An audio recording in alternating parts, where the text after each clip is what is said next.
हमेशा जिस भी फंक्शन में जाती हूँ, मेरे पास जब भी निमंत्रण आता है, मैं एक ही बात ये कहती हूँ कि क्यों हम महिलाओं का फंक्शन कर रहे हैं। मैं ये चाहती हूँ मेरे देश के अंदर आज हम महिलाओं को उठाएंगे कम, हम पुरुषों को उठाएंगे। मैं चाहती हूँ कि दोनों वर्ग कंधे से कंधा मिला करके चले, ना कि हम अलग अलग चले। और मैं एक बात सोचती आ रही थी, आज वोमेन डे, ऐसा कौन सा दिन है जो बिना महिला के मनाया जाता है? जब सुबह होती है, सुबह की शुरुआत होती है तो माँ चाय का कप लेकर के आती है, गर्म पानी करके वो हमें देती है। और मेरा जहां तक मैं सोचती हूँ, मैंने अपने आप में जाना, एक लड़की हूं, कि महिला कहां से कमजोर है। जब वो सुबह से लेकर के सुबह 4 बजे उठ करके रात को 12 बजे तक कंटिन्यू हार्ड वर्क कर सकती है, तो वह कहां से कमजोर हो सकती है? जब महिला घर में काम करती है तो इतने कामों को साथ में संभालती है, वो किचन भी संभालती है, वो साथ में वॉशिंग मशीन भी संभालती है, वो आसपास में बड़े बुजुर्ग का भी ध्यान रखती है, वो बच्चों के ऊपर भी उसका दिमाग चलता है। कितने काम लेकर के वो दिमाग के अंदर चलती है, फिर वो कहती है कि मैं कमजोर हूं। मैं ये जानना चाहती हूँ कि कहां से वो कमजोर है। और एक बात और मैं आपको बताना चाहती हूँ, जो सृष्टि का निर्माण करने वाली है, जो पुरुष को जन्म देने वाली है, जो एक शरीर में से शरीर पैदा करती है, वो कहां से कमजोर हो सकती है? मैं ये पूछना चाहती हूँ। सिर्फ और सिर्फ आपने अपने आप की शक्ति, जो अपने आप की जो पावर है, उसको जानना होगा, उसको पहचानना होगा कि मैं कितनी शक्तिशाली हूं। और मैं ये कहती हूं कि आज मार्च नहीं है, ऐसा कोई भी दिन नहीं है जो महिला दिवस ना हो, जो हर दिन महिला दिवस है। जब मैंने अपने जीवन की शुरुआत की और मैंने अपने जीवन की जब मेरी क्लास शुरू हुई, तो सबसे पहले गुरु, सबसे पहली अध्यापक मेरी माँ, मेरी दादी मेरे लिए थी। उन्होंने मुझे चलना सिखाया, उन्होंने मुझे खड़ा होना सिखाया।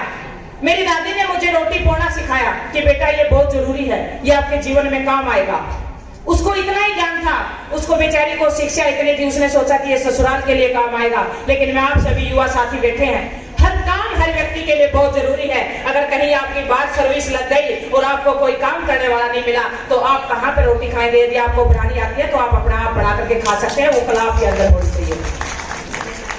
आज की युवा पीढ़ी को जब मैं देखती हूँ और मैं हर फंक्शन में जब जाती हूँ, तो एक चीज बहुत गौर से देखती हूँ।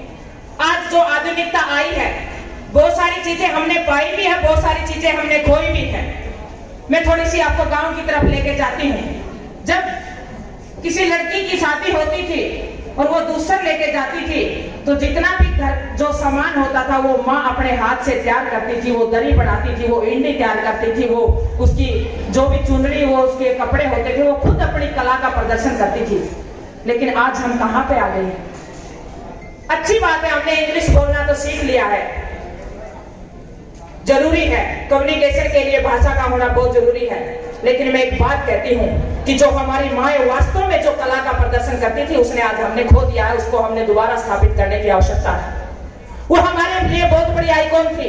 मेरी माँ, मेरी दादी मेरे लिए बहुत बड़ी आइकॉन थी, जिन्होंने मुझे जीवन के लिए हर चीज सिखाई। मैंने दरी बुनना भी सीखा, मैंने सिलाई भी सीखी, मैंने घर का हर काम सीखा। वो उसका एक बहुत बड़ा बेनिफिट हुआ मुझे। आज मैं एडवेंचर की प्लेयर हूँ, आज मैं पर्वतारोही हूँ, मैंने विश्व की बहुत बड़ी बड़ी यात्राएं की है। लेकिन उस काम का मेरी यात्राओं में क्या महत्व रहा, वो मेरे छोटे बहन भाई बैठे हैं, युवा शक्ति बैठी है, मेरी बहनें भी बैठी हैं। मैं उनको इसलिए बताना चाहूंगी कि एक छोटा सा काम आपके कहां पर काम आता है। जब आप छोटा सा काम सीखती है तो आपके अंदर एक आत्मविश्वास पैदा होता है, और जब आत्मविश्वास पैदा होता है तो आप किसी भी इतिहास को, किसी भी लक्ष्य को, किसी भी टारगेट को जब छूते हैं तो आपका आत्मविश्वास आपको वहां पर लेके जाता है। ये छोटे छोटे काम कोई भी इंसान 24 घंटे लगातार नहीं पढ़ सकता, कोई भी इंसान 24 घंटे रेगुलर ग्राउंड पे खेल नहीं सकता। लेकिन मैं किसान की बेटी हूं, मेरी जो जर्नी रही है बड़ी स्ट्रगल भरी रही है, बड़ी संघर्ष की रही है। मैं एक बात आपसे इसलिए शेयर करना चाहती हूँ कि आप भी मेरी जर्नी से सीखे, आप भी मेरे संघर्ष से सीखे कि एक छोटा सा काम आपके जीवन में कितना महत्व रखता है। आप सभी जब पेरेंट्स के साथ अपनी भागीदारी, अपना सहयोग करके आप पेरेंट्स के साथ जब काम करते हैं तो एक परिवार बढ़ता है। पेरेंट्स को विश्वास होता है कि मेरा बच्चा जीवन में कुछ कर सकता है। बहुत सारे बच्चों के मेरे साथ सवाल होते हैं, बहुत सारी लड़कियों के सवाल होते हैं कि हमारे पेरेंट्स हम पे विश्वास नहीं करते। मैं एक बात कहती हूँ कि जब आपकी आंखों के अंदर आपका सपना धधकता हुआ दिखाई देगा तो आपके पेरेंट्स आपका विश्वास नहीं, आपके साथ चलने के लिए तैयार होंगे। और वो कैसे होगा? जब इंसान का सपना होता है तो वो हर काम को जीता है। आज मैं हरियाणा पुलिस में इंस्पेक्टर हूँ, आज मैं क्लाइंबर भी हूँ, इतने सारे मेरे फील्ड में सोशल भी हूँ, बहुत सारे स्कूल कॉलेज यूनिवर्सिटियों में मैं मोटिवेशनल प्रोग्राम भी करती हूँ। लेकिन जब मेरे पास टाइम होता है तो मैं किसान की बेटी हूँ, मैं खेतों में काम करना भी पसंद करती हूँ, मैं घर का काम करना भी पसंद करती हूँ। क्योंकि मुझे ये पता है, मैंने 5 स्टार होटलों में रह करके भी देखा है, जो पसीना बहा करके जब खेत में एक जोटा मार के जब खाना खाते और पानी पीते ना, उसका स्वाद 5 स्टार होटल में भी नहीं आता। उस टेस्ट को, उस स्वाद को मैंने अपने जीवन में महसूस किया है जब मेरे पिता ने मुझे चलना सिखाया इस जीवन के अंदर कि बेटा मैं चाहता हूं, मेरा यहाँ से लगभग 100 किलोमीटर मेरा गांव पड़ता, गांव फरीदपुर उगलाना विधानसभा के अंदर मेरा गांव है, वहां पर मेरा जन्म हुआ। और मेरे पिता का ये सपना था, वो बिल्कुल अनपढ़ थे, लेकिन उनका ये सपना था कि मैं अपनी बेटी को इतनी बोल्ड बनाऊं कि वो जहां भी जो भी करना चाहे उसके अंदर ये भय ना हो कि मैं नहीं कर पाऊंगी। तो उन्होंने मुझे जीवन की यात्रा की जब शुरुआत की तो एक एक छोटी छोटी चीज सिखाई। कभी भी ये नहीं सिखाया, मैं जितने भी पेरेंट्स बैठे हैं, जितने भी युवा शक्ति बैठी है, कि कोई भी काम ये नहीं होता कि ये महिला करेगी, ये पुरुष करेगा। हर काम हर वर्ग के लिए बना है। तो मेरे पिता ने ये सिखाया। मैं झाड़ू लगाती थी तो मेरा भाई पोछा मारता था। जब मैं खेत में काम करती थी तो मेरे पिता ने मुझे हल चलाना भी सिखाया, मेरे पिता ने ट्रैक्टर चलाना भी सिखाया, मेरे पिता ने रात को खेतों में पानी लगाना भी सिखाया कि बेटा ये तू कर सकती है। कोई डिवाइड ये नहीं किया कि ये लड़के का काम है या ये लड़की का काम है। उन्होंने मुझे एक सपना दिया कि मैं ये चाहता हूं कि तू अंतर्राष्ट्रीय लेवल की खिलाड़ी बने। मेरा ऐसा सपना है कि मैं ये चाहता हूं कि सिर्फ महिलाओं के लिए नहीं, आप लड़कों के लिए भी एक आइकॉन बने। मेरा ऐसा सपना है। वो एक किसान थे, उनका सपना बहुत बड़ा था। उन्होंने मुझे नन्हे नन्हे कदमों में मेरे आत्मविश्वास बढ़ा, उन्होंने सपने जगाए। और मेरे घर के अंदर टीवी नहीं था, मेरे घर के अंदर लाइट नहीं थी, मेरे घर के अंदर एक छोटा सा टेप रिकॉर्ड था। उन्होंने मुझे बचपन से भगत सिंह की और सुभाष चंद्र बोस की रागनियां सुनाई। मैं रागनियों की बहुत बड़ी श्रोता हूं। मुझे उन रागनियों ने क्या सपोर्ट किया? आपका म्यूजिक आपको कहां सपोर्ट करता है? आपके जीवन का जो माहौल है वो आपको, देखिए मेरे घर का माहौल इतना बड़े मतलब कि जो एक लग्जरी लाइफ मेरी नहीं थी, मेरी बड़ी अभावों में जिंदगी रही है। लेकिन मेरे पिता ने मुझे जो चीज देनी चाहिए थी, जो एक बच्चे के अंदर देनी चाहिए, वो ऊर्जा के वो इक्विपमेंट मुझे लेके आए। वो उन्होंने मुझे स्पोर्ट्स के लिए प्रेरित किया। और वो उनका सपना था कि मैं अंतर्राष्ट्रीय लेवल की खिलाड़ी बनूं, मैं अपने देश का नाम रोशन करूं। सब कुछ अच्छा चल रहा था, लेकिन एक अचानक एक ऐसा हादसा होता है और उस हादसे में मेरे पिता इस दुनिया में नहीं रहते। देखिए कहां पर मेरी जिंदगी एकदम से कहां टर्निंग पॉइंट पर बदलाव लेती है। और मेरे सामने या तो मैं सपने देखने लग गई थी कि मैं बहुत बड़ी स्टार बनूंगी, खिलाड़ी बनूंगी और मैं अपने देश का नाम रोशन करूंगी। मैं ग्राउंड पे खेलना मैंने शुरू कर दिया था। और कहां पर एक समय ऐसा आता है कि मेरे पिता इस दुनिया के अंदर नहीं रहते हैं और मेरे सामने वो परिस्थितियां। 13 दिन तक पता नहीं चला क्या हो रहा है, क्या होगा, कौन आ रहा है, कौन जा रहा है। लेकिन 13 दिन के बाद एक ऐसी मीटिंग होती है, एक ऐसा माहौल क्रिएट मेरे सामने होता है कि मेरे परिवार के, मेरे रिश्तेदार, मेरे मामे, मेरे फूफे इकट्ठे होते हैं और मैं उनकी तरफ यही देखती हूँ और मेरे दिमाग में एक ही विचार चलता है। और मैं हमेशा ये बात कहती हूँ कि विचारों के अंदर वो शक्ति है, वो पावर है। यदि इंसान मैंने स्वामी विवेकानंद जी की कुछ पंक्तियां पढ़ी थी, यदि इंसान विचारों को एक गुफा में कैद कर दे तो इतनी पावर है कि वो विचार उस गुफा को फाड़ सकते हैं। ये पावर शक्ति विचारों के अंदर दी गई है। तो वो मीटिंग, और मैं उसको हमेशा कैबिनेट की मीटिंग का नाम देती हूँ, सभी लोग इकट्ठे हुए और उन्होंने विचार किया। मैंने ये सोचा कि शायद ये विचार कर रहे होंगे कि बेटी है, बड़ी होनहार है, हाइट अच्छी है, क्यों ना हम इसको खिलाएंगे, ये नाम रोशन करेगी, ये हमारे भाई का नाम रोशन करेगी, ये हमारे जीजा का नाम रोशन करेगी, ये हमारे बेटे का नाम रोशन करेगी। मैंने सोचा कि इस बात पे ये चर्चा करेंगे, लेकिन मेरे सामने एक प्रश्न आता है कि क्यों ना हम 3 बहन भाई, 4 बहन भाई, 3 बहन 1 भाई, एक क्वेश्चन मेरे सामने आता है, क्यों ना बड़ी बेटी है इसकी शादी कर दी जाए। मैं चारों तरफ देखती हूँ, मेरी आंखें आंसुओं से भरी हुई है। मैं अपनी माँ की तरफ अपनी गर्दन को घुमाती हूँ, लेकिन मेरी माँ एक बात कहना चाहती है। वो चाहती भी है कि मेरी बेटी कुछ करे, लेकिन एक बात वो कह रही है गर्दन हिला करके, और उन आंखों से एक ही बात कह रही है, अगर तुम बोलेगी तो समाज पता नहीं क्या क्या बोलेगा। अगर आज आपने ये बोल दिया मैं कुछ करना चाहती हूँ, तो ये समाज आपको हजारों सवाल आपके सामने खड़ा करेगा। लेकिन मेरे दिमाग में मैं मेरी माँ को भी देख रही हूँ, लेकिन मेरे पिता के जो विचार थे, मेरे पिता ने मुझे एक ही बात कही थी, बेटा कैसी भी विपरीत परिस्थितियां हो, इंसान को लड़ना आना चाहिए। वो विचार भी मेरे दिमाग में चल रहा था।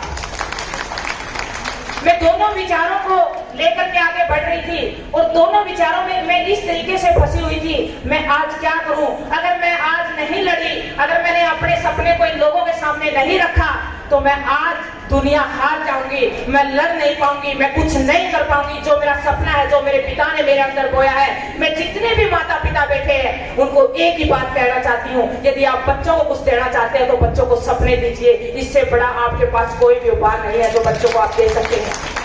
मेरे पिता ने मुझे वो सपना दिया, और मैंने उन सभी की बात बड़े प्यार से सुनी, और मैंने अपनी बात को उनके सामने जब रखा, मैंने सबसे पहले मैंने महात्मा गांधी जी को पढ़ा है, मैंने अपने विचार गांधी जी के तरीके से रखे, और मैंने कहा कि मैं ऐसा करना चाहती हूँ। तो उन सभी ने विरोध किया कि आप ऐसा नहीं कर सकती। मैंने सोचा कि अनीता ऐसे तो काम नहीं चलेगा, तो फिर मैंने अपने विचार रानी लक्ष्मीबाई की तरह रखे, सुभाष चंद्र बोस की तरह रखे। यदि आप मेरा साथ देना चाहते तो मेरे साथ खड़े हो जाइए, नहीं तो मैं वो इतिहास रख के दिखाऊंगी कि दुनिया मुझे सलाम करेगी, मेरे काम को सलाम करेगी। लेकिन मेरे छोटे बहन भाइयों, वो बात मुझे कह तो दी थी, लेकिन वो रास्ते इतने आसान नहीं थे। जब आप अपनों को चैलेंज करते हैं, अपने समाज को चैलेंज करते हैं, आप अपने अपनों के सामने अपने टारगेट रखते हैं, तो आपको वो इतने बड़े चैलेंज देते हैं। क्योंकि मैं छोटी सी नन्ही सी बच्ची थी, मात्र मेरी उम्र 13 साल की थी, मुझे ये भी नहीं पता था कि करना क्या है, कैसे उठना है, कैसे बैठना है, कैसे चलना है। और जब मेरे सामने वो सवाल आया कि मुझे दूसरे घर में जाना है, मैं कैसे उसको संभाल पाऊंगी, वो पीड़ा, वो दर्द, वो परिस्थितियां, वो विपरीत हालात, जब मैं 13 साल में जाकर के आज भी सोचती हूँ तो मेरा जो बदन है वो कांपने लग जाता है। मैं पूरी एकदम से वो स्थितियां कैसी थी मेरे सामने। लेकिन मैं आप सभी को एक बात कहना चाहती हूँ, जितनी भी युवा शक्ति बैठी है, कि यदि आपने ठान लिया और आपने जान लिया कि आपने इतिहास में कुछ करके जाना है, और आपके टारगेट बड़े हैं, आपका लक्ष्य बड़ा है, तो दुनिया की ऐसी कोई ताकत नहीं है जो आपको रोक पाए। आपकी चुनौतियां, कोई ऐसी चुनौतियां नहीं है जो आपको रोक पाए। मैंने यही ठाना और अपने आप को जाना। मैं मानती हूँ आज मेरे सामने बाधाएं हैं, विपरीत हालात हैं, ये लोग पता नहीं क्या क्या कहेंगे, क्या क्या बोलेंगे। बहुत सारे ऐसे ताने भी मारे कि ये लड़की पता नहीं क्या करेगी। मैं क्या बताऊं गांव के अंदर क्या क्या बोलते हैं कि ये लड़की भाग जाएगी। लेकिन आप सभी साथियों को मैं बता देती हूँ, मैं इतनी भागी कि मैंने विश्व की सबसे ऊंची चोटी पर एक बार नहीं 4 बार 3 बार विश्व की सबसे ऊंची चोटी पर मैं देश की आन बान शान तिरंगा लहराया। और चाइना में नेपाल दोनों साइड से एवरेस्ट करने वाली मैं भारत की पहली बेटी बनी।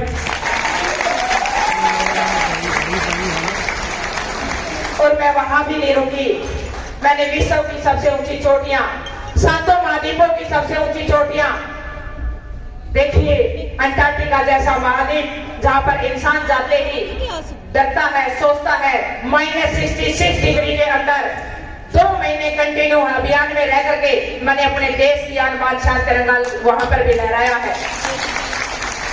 अलास्का जैसी देनाली जहां पर वहां पर लोग जाते हुए भी डरते हैं कि वहां पर जाएंगे तो हमारी मौत हो जाएगी, डेथ हो जाएगी। अगर कोई एडवेंचर के बारे में जाने तो वहां पर जाकर के मैंने अपने देश की आन बान शान तिरंगा लहराया है। एडवेंचर जब मैंने अपनी जिंदगी की शुरुआत की, मैं एक स्पोर्ट्स पर्सन बनना चाहती थी, लेकिन मेरी परिस्थितियां, मेरी हालात ऐसी रही कि मैंने बहन भाइयों को भी पालना पड़ा, उनको भी साथ लेके चलना पड़ा, उनकी पढ़ाई भी जारी रखी, उनको लेकर के भी आगे बढ़ी। और मैंने सोचा कि मैं ऐसा क्या कर सकती हूँ, क्योंकि मैं वो करना पसंद करती हूँ जो एक अलग रास्ते से चले, ना कि वो रास्ता जिसपे सब लोग चलते हैं। मैं हमेशा अलग से रास्ता बनाती हूँ। जब मैंने अपनी जर्नी की शुरुआत की और मेरी माँ ने मुझे कहा कि बेटा आपने ये बात रख तो दी, लेकिन ये इनकम सोर्स कहाँ से पैदा होगा।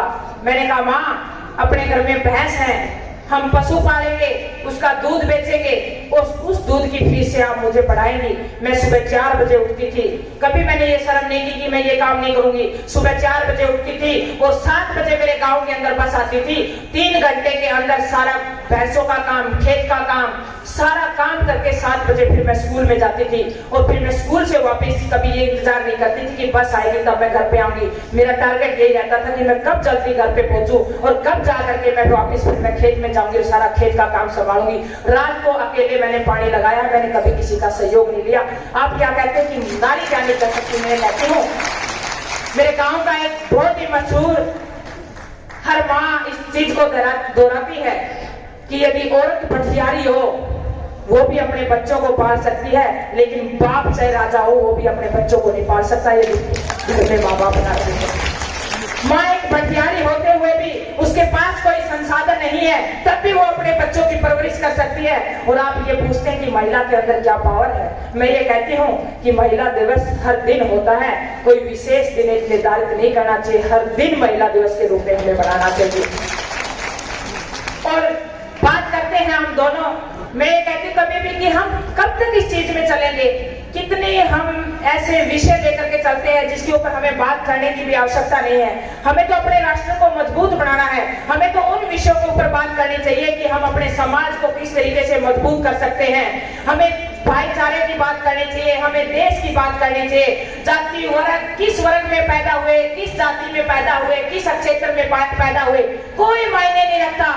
कि कितनी गरीबी में पैदा हुए, कोई मायने नहीं रखता। मायने ये रखता कि आपका लक्ष्य क्या है, आपका टारगेट क्या है, आपको जाना कहाँ पर है, आपने करना क्या है, ये मायने रखता है।